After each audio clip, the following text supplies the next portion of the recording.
Сәлеметсіздер ме, құрметті менің оқырмандарым? Көптен осы YouTube каналына, Instagramға, кейін TikTokта шықты. Барлығына жаңағы өзімнің емім туралы айтып, кейбіреулер айтады, реклама жасапсың. Мен реклама деп есептемес едім. Өйткені маған рекламаның керегі жоқ. Оған куә мына Лиза апам. Лиза апа келуіңіз келеді. Мына стакан жоқ екен, ұяқтау болды енді. Термосына кішкене су ішіп қояйын. Мен шөл ішіп отырам өстіп.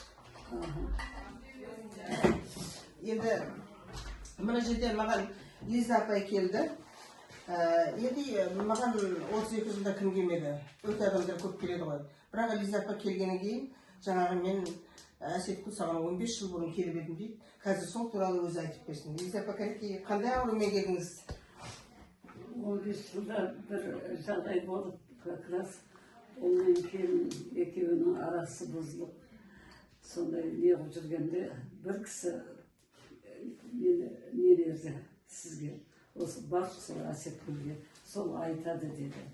Как раз олар ажырасып, немеремді көрсетпей, жасымен деген. Содан жаңағы жерде жылап еңіреп 60-ға көргендегі немереме деп телевизорға да выступать еткенмін. Маған келдіңіз ғой, соны сұрап келдіңіз бе сонда? Сонда сұрап келдім. Сөзіңізді қазір бөлейін. Мен енді бір кішкене сезетін дүнием де бар. Енді оны көп айта бермеймін, өйткені докторлар бірдеңке сезесің, көресің дейтін болса, жаңа психический больной дейді, молдекеңдер оны естейтін болса, құлағына шайтан жаңағы сөйлеп тұр деп айтады ғой көбісі. Бірақ олай емес, қандағы қасиет ешқайда кетпейді, ол менің қанымдағы қасиетім. Лиза апа оған куә. Содан жаңағы жерде фотографияларын алып келдім. Соны көргенде жаңағы айтты. Жоқ, мынау адам болмайды, артынан жүгірмеңіз, бармаңыз. 7 рет барғам артынан жаңағы Астанаға. Сонда көрсетпей жаңағы немеремді бармаңыз, кейін немереңіз ержеткенде ақыл бітсе келер іздеп. Сонда жалғыз немеременді жаңағы қыз бала Жасмин деген. Содан кейін жаңағы жерде қой ондай болатын болса деп үйге келіп бардым да ұлықсат етіп, жаңағы ұлымызға ұлықсат еттік, үйленді. Сонда сіздің айтқаныңыз үйленеді, кешікпей үйленеді, бірінен кейін 3 бала пайда болады, жаңағы немере болады. Кейін іздеп келсе келер, өзіңді көріс, бұлай жылап еңіреп жүрмеңіз деп сөйттім. Сонда мен алдыңа жылап келгенмін. Енді келін алдыңыз ба сонымен сол кезде? Келін алдым, келіннен кейін 1 жылға жетпей жаңағы ұлды болдым, немерелі қызды болдым, 2 қыз қазір ең үлкен жаңағы. Сонда келін дұрыс болады деп айтыптың ба сонда? Мынандай келін аласыз дедім. Енді мынандай келін келді ме? Құдайға тауға мынандай келін келді. Тамаша, әке шешені баққан, әке шеше көрген, өте жақсы келін. Құдайға тауға жарығыма, әшен айласыма Құдай денсаулық берсін, өте жақсы келін. Енді 3 немере не қылып бізге көрсеттік. Енді денсаулық берсін. 3 бөлмелі квартирада 10 адам тұрдық. 10 адам тұрдық. Сол уақытта бір деген үйде еш нәрсе шыққан жоқ. Келіңіз, жақсы болған екен мен сізге. Жақсы болған екен. Апа, мен сізге өте қуаныштымын, өте қуанамын. Енді бір Алланың бір сездірген дүниесіменен мүмкін сізге айтқан болармын енді.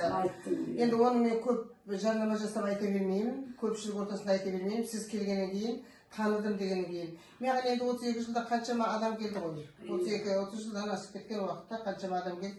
Бәрі есімде жоқ, бірақ бір жүзіңіз таныс адам сияқты болып тұрды. Енді осы жолы келгенде аурумен келдіңіз ғой сіз, иә? Осы жолы сол жаңағы ютубтан көріп, жаңағы сізге телефон мен өзім ала алмадым. Содан кейін жаңа бір сіңілім бар, немере сіңілім. Соны вопрос етіп, сізге звондап сөйлестік. Сонда өзіммен телефонмен сөйлестім.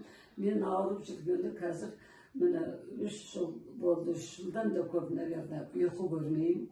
Түнде сағат 1-2-ден бастап жаңағы туалетке шығам. Содан кейін ары қарай ұйықтамаймын. Енді қазір қалай болдыңыз, апай? Рахмет, рахмет. Құдайға шүкір. Даже бір айтайын десем, ұйқым қанық болды. туалетке қазір бұрынғыдай жаңағы неудержание дейді ғой, не болса да сол, ол қазір басылды. Енді бүгін 8-ші күні соңғы емімді алып жатырмын. Аппараттарыңыз керемет, тамаша. Әр аппарат қыздарында қолдары тек шипа, Құдай шипасын берсін, қолдары дерт көрмесін. Салтанат, Гүлжан, Зейнеп деген жаңа барлығы. Енді коллективтеріңіз күшті, тамаша. Рахмет айтқым келді. Қуатта жақсы қабылдайды екен сізді? Қуаттан да жақсы, керемет қуат. Үлкен кісілермен жақсы сөйлеседі, иә? Өте жақсы.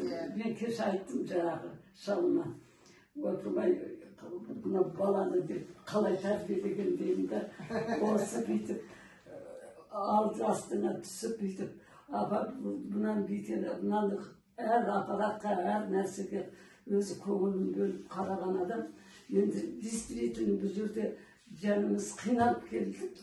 Қазір жанымыз Құдайға тауба айналайын. Рахмет айтасыз ұжымыңызға, иә? Иә, рахмет айтқым, ұжымдарыңызға рахмет айтамын. Бала шаған қызығын көріп, өте жақсы. Мен қазір енді айтып отырмын ғой, ұйқы көрмей кеткен. 3 жылдан, 4 жылдан наверное асып кетті. Ал жаңағындай енді мына іш құрылыс не сүйек бәрі қақсайтын. Мына 2 жамбас айтқанда 2 жамбасымнан баса алмай келдім. 2 жамбасымнан осы массажбен аппараттың арқасында қазір жамбасымды барлығы шерім ауырмайды. Мына қолымды көтермейтінмін қазір. Иә, қолыңызды көтермейтінсің.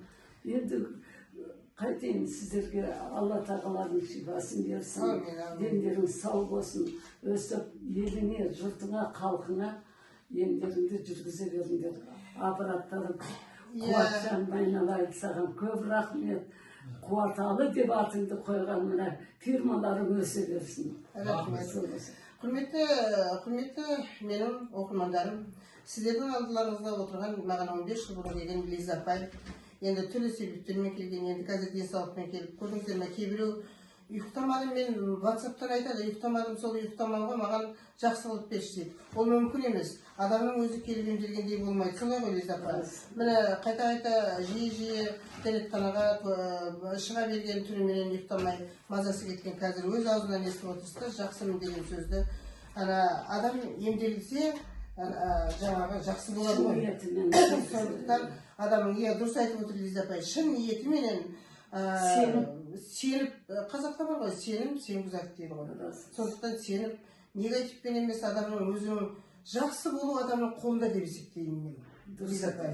Өйткені мен жақсы болам деп келсе, ол адам шынымен де жақсы болады. Жоқ, қисайып бір келетін кісілер болады, олар өмірі жақсы болмайды. Оны тегі 97-ден 90 адам емдесе де жақсы болу қиын болады. Лиза апаға бірінші, қазір есіме түсіп отыр апа, бірінші келгенде мінеріңіз ауырады екен ғой десе, иә, жақсы болады ғой, өйерім жақсы болады ғой, мінерім жақсы болады ғой дейтін. Көрдіңіздер ме? Жақсы сөз жарымыз деген осыдан қалған. Құрметті менің оқырмандарым, сіздерге де осындай жағдайлар болып жатса, келіп көрулеріңізге болады. Маған тіркеліп, лайк басып, комментарий жазсаңыздар болады, және WhatsApp-қа хабарласуға болады. Қош, аман болайық, аман сау болайық. Рахмет, жасыңыз ақтасын.